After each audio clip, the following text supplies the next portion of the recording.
Senior Bharatiya Janata Party leader and former minister, Dr. Jitendra Singh, has taken charge as the Minister of State, independent charge, of the Ministry of Science and Technology.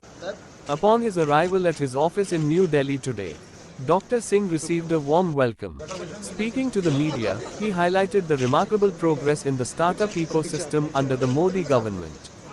We started off in 2014 with hardly 350 to 400 startups in this country. Today, the number has surpassed 1.5 lakh. We have unicorns in virtually every sector. Prime Minister Modi has brought science and technology into virtually every Indian household. It is not only confined to research and innovation, but has also become an essential part of infrastructure development, said Dr. Singh. Science, technology, innovation, most of all startups. And this is evident from the statistical figures that you must have gone through. When we started off in 2014, there were hardly 350 to 400 startups in this country. Today it's gone up to more than 1.5 lakh. We have unicorns and virtually in each sector. For example, in biotechnology, we just had 50 odd startups or 500 startups. Today it's more than 6,000. Our bioeconomy has gone up.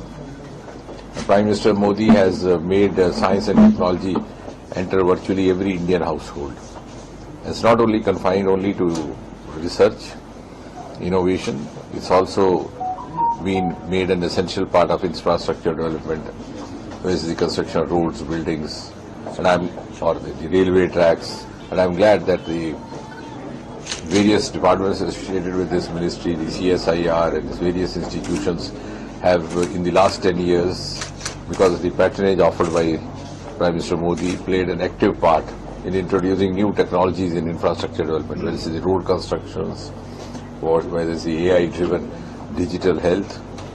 And we hope to carry forward this mission into next 20 years when India ushers into 2047.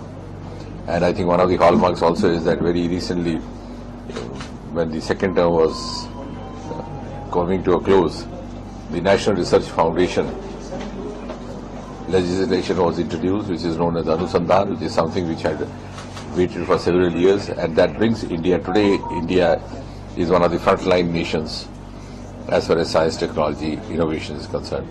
And you take any sphere of science, whether it is space, whether it's atomic technology, whether it's biotechnology, we are now in a position to offer cues and leads to other countries, which is quite in contrast to what the scene was about 2-3 decades earlier.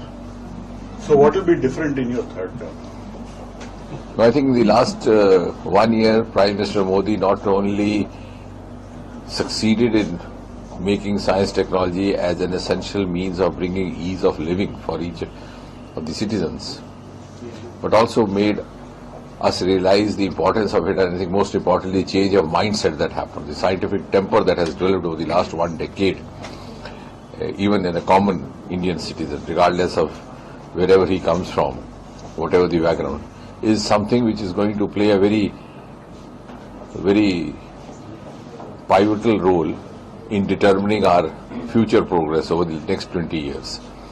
And as India ascends to that position of eminence by 2047, it will be primarily through our scientific endeavors and the achievements in the field of science, technology, innovation.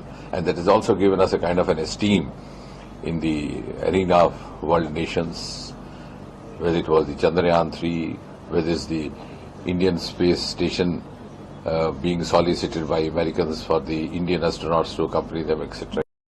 We are moving in that direction. Sometimes it's not easy to make arithmetic timelines in some of the scientific fields. But what is important to note is that we have progressively moved forward. And that has been possible because we had no dearth of scientific talent in this country, scientific